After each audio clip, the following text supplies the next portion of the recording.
This is a press conference from members of the National Coalition of Syrian Revolution and Opposition Forces. On this issue, I think there is consensus that we need this. This is, in fact, a necessary step in order to bring that kind of political solution.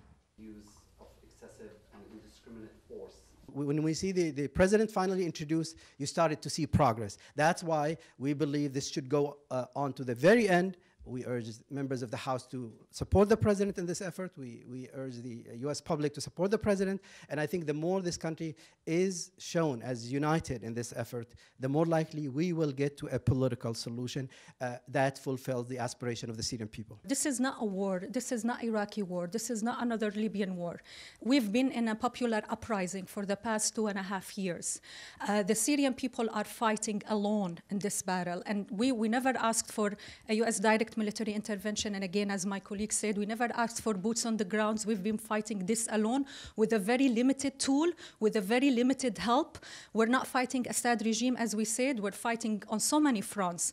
So that's why we are here to say the Syrian people are not advocating for war. Syrian people advocate for peace, and the Syrian people want the peace and want end of this conflict. However, there is a war inside Syria. It's a regime war that he's waging against his own people. National Coalition or Syrian Opposition Coalition. We don't trust the Syrian regime. We don't trust the Russians.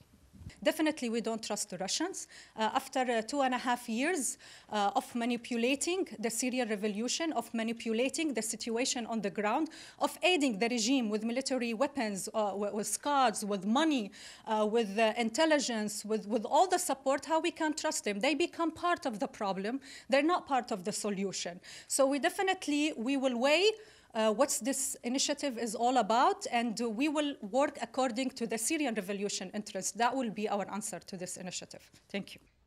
And Khalid Saleh, who is the media director of the coalition.